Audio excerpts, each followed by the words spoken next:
ভিডিওতে খুবই গুরুত্বপূর্ণ কিছু তথ্য আপনাদেরকে দিতে চাচ্ছি। অনেকটা অসম্ভবকেই সম্ভব করে ফেলেছেন বাংলাদেশ আওয়ামী লীগের সাবেক দুইজন প্রভাবশালী এমপি আসিফ নজরুল ইসলাম।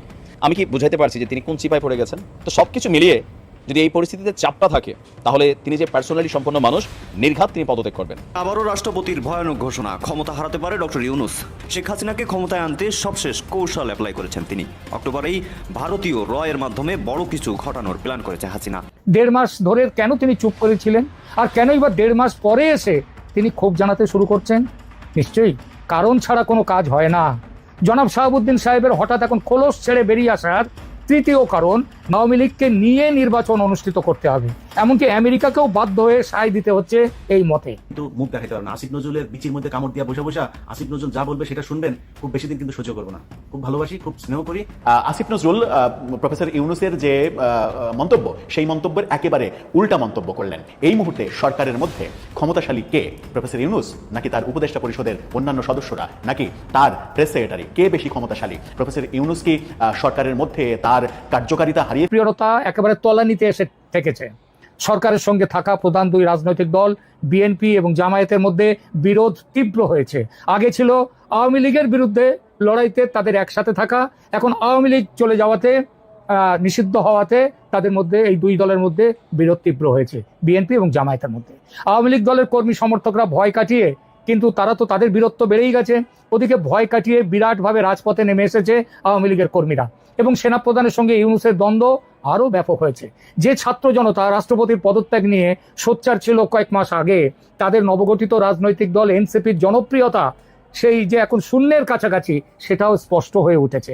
সব মিলিয়ে নিজেকে অ্যাসার্ট করার, নিজেকে প্রতিষ্ঠিত করার উপযুক্ত সময় এগিয়ে এসেছে রাষ্ট্রপতি শাহাবুদ্দিন চুপ্পুর কাছে।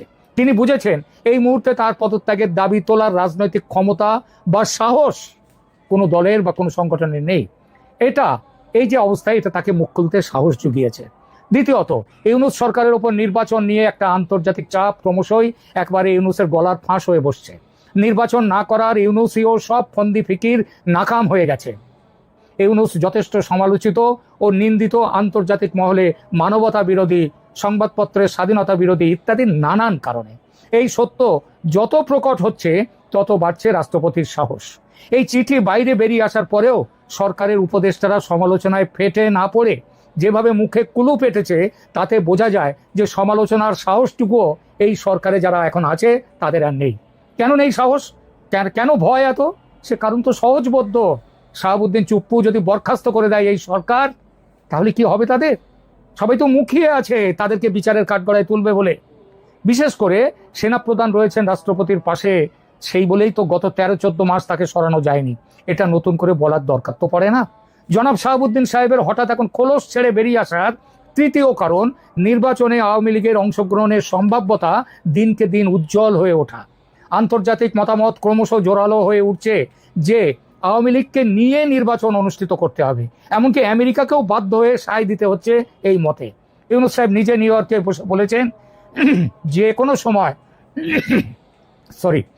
কোনো সময় আওয়ামী লীগের উপর জারি করা নিষেধাজ্ঞা প্রত্যাহার করা হতে পারে। চতুর্থ কারণ, গত 13-14 মাসের শাসন বুঝিয়ে দিয়েছে ইউনূস আদৌ নিরপেক্ষ শাসক নন। শেখ হাসিনা বলেছেন ইউনূসের অধীনে কোনো নিরপেক্ষ নির্বাচন সম্ভব নয়। ইউনূসের নিজের প্রতিষ্ঠিত দল এনসিপিও লড়াইয়ের ময়দানে থাকায় ইউনূসের বদলে ভোটের নিরপেক্ষতার জন্য যে দাবিটা এরাই এতদিন করে এসেছিল, সেই কেয়ারটেকার সরকার গঠনের দাবি ইতিমধ্যেই উঠে গেছে জোরালোভাবে। এই দাবিকে মান্যতা দিয়ে রাষ্ট্রপতি মহোদয় যে ইউনূসকে বরখাস্ত করবেন, এমন জল্পনা বাংলাদেশের তুঙ্গে। আর সেই পথে পা ফেলার ইঙ্গিত হিসেবে এই পত্রবোমাটি নিক্ষেপ করে রাষ্ট্রপতি জনাব শাহাবুদ্দিন চুপ্পু বুঝিয়ে দিলেন এবার তিনিও নামছেন খেলতে। দীর্ঘ নীরবতার পর তিনি নিজের অবদান ও সহযোগিতার কথা স্মরণ করে দিয়ে রাজনৈতিক বার্তা যেমন পাঠালেন সরকারকে এবং দেশবাসীকে, সেই সঙ্গে বুঝিয়ে দিলেন তাকে কিভাবে অপমান করেছে এই সরকার। বুঝিয়ে দিলেন বাংলাদেশের চলমান সাংবিধানিক সংকটের গভীরতা সম্পর্কে তিনি প্রথম থেকে অবগত আছেন, তবে এতদিন মুখ না খুলে উপযুক্ত সময়ের অপেক্ষা করে গেছেন। সেই সময় এখন এসেছে বলে এবার নিজের ভূমিকা পাল্টে নিতে শুরু করেছেন। ইউনূসের নেতৃত্বে অনেক অপমান করা হয়েছে তাকে, এবার সেই সব অপমান তার ফিরিয়ে দেওয়ার পালা। রাষ্ট্রপতি হিসেবে শাহাবুদ্দিন একদিকে সরকারি নীতির বাস্তবায়নে বাধ্য যেমন, তেমন অন্যদিকে এতদিন নিজের সম্মান রক্ষায় তিনি সচেষ্ট ছিলেন না, বাধ্য হয়েই ছিলেন না, কিন্তু এবার হলেন। অন্তর্বর্তীকালীন সরকার যেটি রয়েছে দেশে সেটি অসাংবিধানিক, সেটা কোনো বৈধতা নেই তার, সেটা গঠন হয়েছে অবৈধভাবে, সুপ্রিম কোর্টের জাল করা ব্যাখ্যার ভিত্তিতে এই সরকার তৈরি, এটা এখন স্পষ্ট। কারণ সেই সময় বিচারপতিরা, প্রধান বিচারপতি তিনি তো সেনা নিবাসে, তিনি তখন সেখানে আশ্রয় নিয়ে রয়েছেন। তাহলে কবে হয়েছিল সেই তখনকার যে এই যে এই ব্যাপারে যে বিচারপতিদের যে বৈঠক, সেটা কবে হয়েছিল? হয়নি, এটা জানেন রাষ্ট্রপতি। তবু দেশের অভ্যন্তরীণ উত্তপ্ত পরিস্থিতি বিবেচনা করে মুখ বুঝে মেনে নিয়েছিলেন এতদিন, নইলে আরো ভয়ঙ্কর কিছু ঘটতেই পারত তখন। কিন্তু পরিস্থিতি এখন তার অনুকূলে আসছে দেখে বুঝলেন আঘাত করা এবার শুরু করতে হবে, আর সেটা করে দিলেন। রাষ্ট্রপতি বলেননি যে তার ওপর আছে আওয়ামী লীগের উত্তরাধিকার। চিঠিটি আওয়ামী লীগ সরকারের নিয়োগপ্রাপ্ত রাষ্ট্রপতি হিসাবে তার জটিল অবস্থানকে তুলে ধরছে। জুলাই বিপ্লবের পর তিনি একদিকে নতুন সরকারের সাথে সহযোগিতা করেছেন, অন্যদিকে নিজের পূর্ববর্তী সংযোগের জন্য, অর্থাৎ আওয়ামী লীগের সঙ্গে তার সংস্রবের জন্য তিনি সমালোচিত হয়েছেন, কিন্তু মুখ বুঝে সহ্য করে গেছেন। রাজনৈতিক বিস্ফোরণের সম্ভাবনা নিয়ে এই যে সম্ভাবনা হচ্ছে এই চিঠি প্রকাশের পরেও রাষ্ট্রপতির পদত্যাগের দাবি কেউ করতেই পারেন, দু একজন, তবে জোর নেই সে দাবিতে। বিএনপি যদিও রাষ্ট্রপতি অপসারণের বিপক্ষে অবস্থান নিয়েছে, তবে এই সিদ্ধান্ত ওই রাষ্ট্রপতির পদের গরিমার কথা ভেবে নেই, বরং তারা তাদের নিজস্ব রাজনৈতিক স্বার্থের কথা ভেবেই এই সিদ্ধান্ত নিয়েছে। দলটি যদি মনে করে রাষ্ট্রপতির অপসারণ হলে সাংবিধানিক সংকট তৈরি হবে না, তাহলে তারা আবার পিছিয়েও চলে যাবে, অন্য ব্যবস্থা নেবে। সুতরাং ভবিষ্যতে নির্বাচনের পক্ষে মোহাম্মদ ইউনূস যেভাবে মির্জা ফখরুল ইসলাম আলমগীরকে প্রায় ব্ল্যাকমেল করে নিউ ইয়র্কে নিয়ে গেছিলেন, তাতে ইউনূসের উপর বেজায় চটেছে বিএনপি নেতৃত্ব। এখন বিএনপি ফখরুল আলমগীরকে শিক্ষা দেওয়ার সঙ্গে সঙ্গে কড়া বার্তা দিতে চায় মোহাম্মদ ইউনূসকেও। রাষ্ট্রপতি বিষয়ক এই বিতর্ক অন্তর্বর্তীকালীন সরকারের জন্য অতিরিক্ত চাপ সৃষ্টি করেছে, এবং আগামীতে যে এই চাপ ক্রমশ বাড়বে সেটা বলা বাহুল্য। এই চিঠি ভবিষ্যতের রাজনৈতিক সংকটের পূর্বাভাস দিচ্ছে। রাষ্ট্রপতি শাহাবুদ্দিনের এই আর্তনাদের চিঠিটি শুধু ব্যক্তিগত ক্ষোভের প্রকাশ নয়, বরং বাংলাদেশের চলমান রাজনৈতিক সংকটের একটি গুরুত্বপূর্ণ দলিল। এটি জুলাই ষড়যন্ত্র পরবর্তী বাংলাদেশের রাজনৈতিক পুনর্বিন্যাসের জটিলতা এবং ভবিষ্যতের সম্ভাব্য রাজনৈতিক অস্থিরতার ইঙ্গিত বহন করে। এবার স্বাভাবিকভাবেই প্রশ্ন উঠতে পারে, এরপর রাষ্ট্রপতি কি করবেন? নিশ্চিতভাবেই বলা যায় রাষ্ট্রপতি শাহাবুদ্দিনের বর্তমান ক্ষমতার পেছনে আছেন সেনাপ্রধান ওয়াকারুজ্জামান। দুজনেই দুজনের কাছে অপরিহার্য। এ থাকলে ও থাকবে, ও থাকলে এ থাকবে। ইউনূস যদি সেনাপ্রধানের সঙ্গে সুসম্পর্ক বজায় রাখতেন, তাহলে আজ যে নড়বড়ে জায়গায় তিনি পৌঁছে গেছেন সেটা হতো না। কিন্তু ইউনূস সাহেব সুযোগ পেলেই অপমান করেছেন সেনাপ্রধানকে, গুরুত্ব দেননি তার কথা। নির্বাচন নিয়ে তুঙ্গে উঠেছে দুজনের মনোমালিন্য। সেনাপ্রধান চেয়েছিলেন এবছর ডিসেম্বরের মধ্যে নির্বাচনের কাজ শেষ হোক। নিজের ক্ষমতা বোঝাতে ইউনূস সেটা নিয়ে গেছেন ফেব্রুয়ারির প্রথম সপ্তাহে। অথচ 1.5 মাস আগে ডিসেম্বরে ভোট করলে কোনো ক্ষতি কিন্তু হতো না, এমন কিছু জলদিও সেটা হতো না। ইউনূস রাজি হননি, কারণ তিনি দেখাতে চেয়েছেন যে তিনি বস। এখন সেনাপ্রধানের কাছেও এটা হয়ে উঠেছে প্রেস্টিজ ইস্যু। তিনি দেখিয়ে দেবেন ইউনূস সরকারের মাথা হয়ে, ইউনূস সরকার যে আজকে মাথা হয়ে বসেছে দেশে, সেটা বসেছে তাঁরই দৌলতে। তিনি বসিয়েছেন বলেই এবার ওয়াকারুজ্জামান চাইবেন ডিসেম্বরেই ভোট করতে। আর এটা করতে গেলে ইউনূসের অন্তর্বর্তী সরকার হটিয়ে ভোটের জন্য কেয়ারটেকার সরকার আনতে হবে। মোহাম্মদ ইউনূস প্রভাব খাটিয়ে কেয়ারটেকার সরকারের আদালতের শুনানি গত মাসে করেননি, পিছিয়ে দিয়েছেন অক্টোবরের শেষে হবে এই শুনানি। এবার সে শুনানি যাতে না পেছায় তার ব্যবস্থা করতে ইতিমধ্যে প্রধান বিচারপতির সঙ্গে বৈঠক করে এসেছেন ওয়াকারুজ্জামান। আন্তর্জাতিক অপরাধ ট্রাইব্যুনালের নিয়ম কানুন পাল্টে যেভাবে সেনা অফিসার এবং শেখ হাসিনা এবং অন্যান্য আওয়ামী লীগ নেতাদের বিচারের ব্যবস্থা হয়েছে, সেটা বেআইনি এবং আন্তর্জাতিক ট্রাইব্যুনাল কানুনের যে বিরোধী, সে সম্পর্কেও বলে এসেছেন প্রধান বিচারপতিকে। তার একটা প্রভাব তো পড়তে বাধ্য। কি হতে পারে সেই প্রভাব? অন্তর্বর্তী সরকারকে বরখাস্ত করে কেয়ারটেকার সরকার বহাল করা। ডিসেম্বরে ভোট করতে গেলে অক্টোবরের মধ্যে ভোট ঘোষণা করতে হবে। আবার এ মাসেই কেয়ারটেকার সরকার মামলা শুনানি। সুতরাং এ মাসেই ইউনূস সরকারকে বরখাস্ত করার প্রবল সম্ভাবনা। রাষ্ট্রপতি জনাব শাহাবুদ্দিনের পত্রবোমা এই সম্ভাবনার ইঙ্গিত দিয়ে গেল। এটাই এই চিঠির ঐতিহাসিক গুরুত্ব। বাংলাদেশ আওয়ামী লীগের কার্যক্রমের উপরে যে নিষেধাজ্ঞা জারি করা হয়েছে সেই নিষেধাজ্ঞা যে কোনো সময় তুলে নেওয়া হতে পারে। প্রফেসর ইউনূসের আমেরিকাতে এই মন্তব্য, অর্থাৎ আল জাজিরার সাংবাদিকের সঙ্গে যে সাক্ষাৎকার, সেই সাক্ষাৎকারে যে মন্তব্য, সেই মন্তব্যকে এবার উল্টে দেওয়ার চেষ্টা করছেন সরকারের উপদেষ্টা আসিফ নজরুল এবং সরকারের প্রেস সেক্রেটারি শফিকুল আলম। তিনি যেটা বলেছেন সেটাও উল্টে দেওয়ার মতো বলেছেন। প্রধান উপদেষ্টা এই ধরনের মন্তব্য করেননি। আসিফ নজরুল প্রফেসর ইউনূসের যে মন্তব্য, সেই মন্তব্যের একেবারে উল্টা মন্তব্য করলেন। উল্টা মন্তব্য যখন করলেন এবং উল্টোটা বোঝানোর চেষ্টা করলেন, তখন প্রশ্ন আসে এই মুহূর্তে সরকারের মধ্যে ক্ষমতাশালী কে, প্রফেসর ইউনূস নাকি তার উপদেষ্টা পরিষদের অন্যান্য সদস্যরা, নাকি তার প্রেস সেক্রেটারি, কে বেশি ক্ষমতাশালী? প্রফেসর ইউনূসের মন্তব্যটাকে উল্টে অন্য মন্তব্যে পরিণত করার যে চেষ্টা আমরা দেখছি, সেই চেষ্টাতেই প্রশ্ন আসে প্রফেসর ইউনূস কি সরকারের মধ্যে তার কার্যকারিতা হারিয়ে ফেলেছেন, তার আধিপত্য হারিয়ে ফেলেছেন? দর্শক, বলছিলাম আমেরিকাতে প্রফেসর ইউনূস আল জাজিরা সাংবাদিকের সঙ্গে সাক্ষাৎকারে যেটা বললেন সেটা হচ্ছে যে আওয়ামী লীগের উপরে যে নিষেধাজ্ঞা, কার্যক্রমের নিষেধাজ্ঞা, সেটা অস্থায়ী, যে কোনো সময় উঠে যেতে পারে, যে কোনো সময় তুলে নেওয়া হতে পারে। এটা নিয়ে বাংলাদেশের রাজনীতিতে ব্যাপক শোরগোল পড়ে গেল।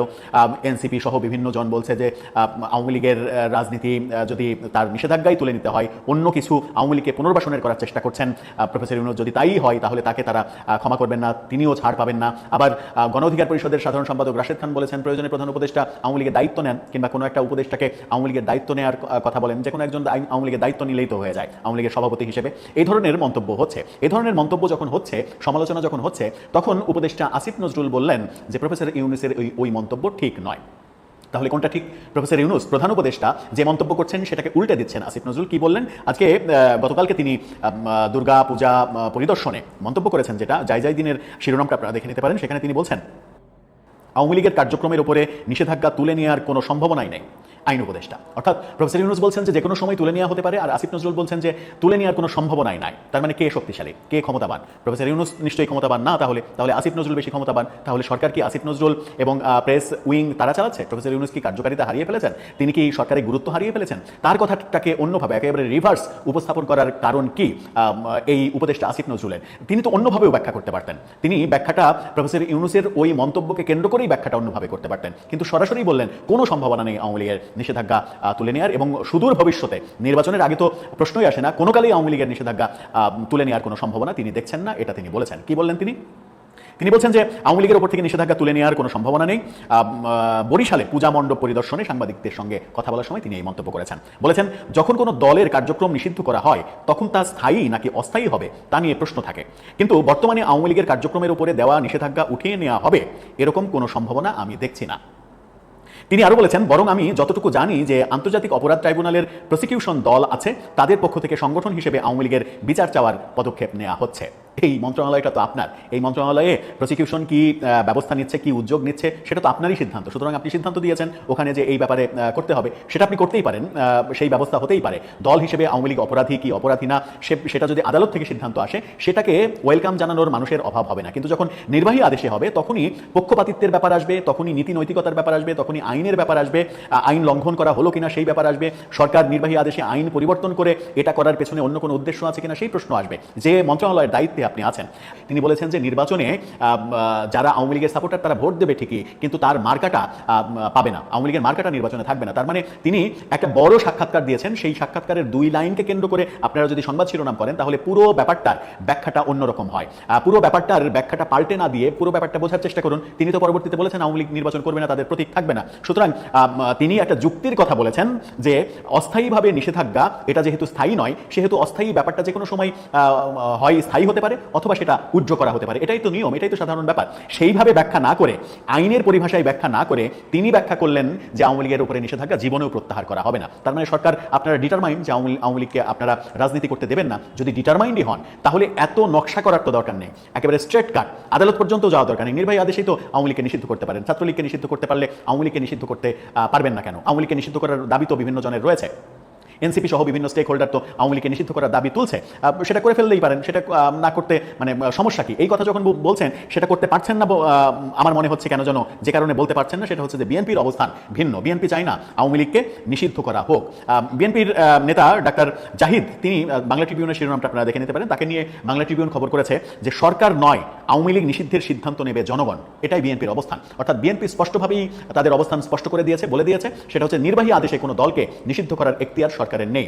কোনো দল নিষিদ্ধ হবে কি হবে না, কোনো দল মানুষের অন্তরে থাকবে কি থাকবে না, সেই সিদ্ধান্ত নেবে জনগণ। জনগণই তার সিদ্ধান্ত দাতা। যেমন বাংলাদেশে একটা সময় প্রচন্ড প্রভাবশালী মুসলিম লীগ, এখন আর কোনো অস্তিত্ব নেই, মুসলিম লীগ ভ্যানিশ। সুতরাং জনগণ চাইনি মুসলিম লীগ থাকুক, মুসলিম লীগ থাকেনি, এরকম অনেক দলই তো ভ্যানিশ হয়ে গেছে, জনগণের সাপোর্ট পায়নি, ভ্যানিশ হয়ে গেছে। সুতরাং আওয়ামী লীগকে জনগণ যদি না চায় তাহলে আওয়ামী লীগ এমনি ভ্যানিশ হয়ে যাবে। আওয়ামী লীগকে নিষিদ্ধ করবে জনগণ, সরকার নয়। বিএনপির যে এই অবস্থান, বিএনপির এই অবস্থানের কারণে আপনারা আওয়ামী লীগকে নিষিদ্ধ করতে পারছেন না। তো যদি পারছেন না, এটা মেনেই নেন, তাহলে এত যুক্তি তর্ক, প্রধান উপদেষ্টার কথা পর্যন্ত পাল্টে দেয়া, ভিন্ন ব্যাখ্যা দেয়া, অন্যভাবে বোঝানোর চেষ্টা করা, এই যে ব্যাপারগুলো যেটা মানে মিনিং দাঁড় করায়, সেটা হচ্ছে যে সরকারের ভেতরে প্রধান উপদেষ্টার চাইতে বেশি পাওয়ারফুল উপদেষ্টারা কিংবা অন্য ব্যক্তিরা, অন্য স্টেক হোল্ডাররা তৈরি হয়ে গেছেন। অনেকদিন আগে দেবপ্রিয় ভট্টাচার্য বলেছিলেন যে সরকারের ভেতরে আরেকটা সরকার বসবাস করছে। এই আলোচনাটা অনেকদিন থেকে অনেকভাবে অনেকেই করছেন। তাহলে কি সেটাই সত্য যে সরকারের ভেতরে আরেকটা সরকার বসবাস করছে, যে সরকারটা প্রফেসর ইউনূসকে বিভিন্নভাবে ভিন্ন পথে মানে পরিচালিত করার চেষ্টা করছে, ভিন্নভাবে গাইড করার,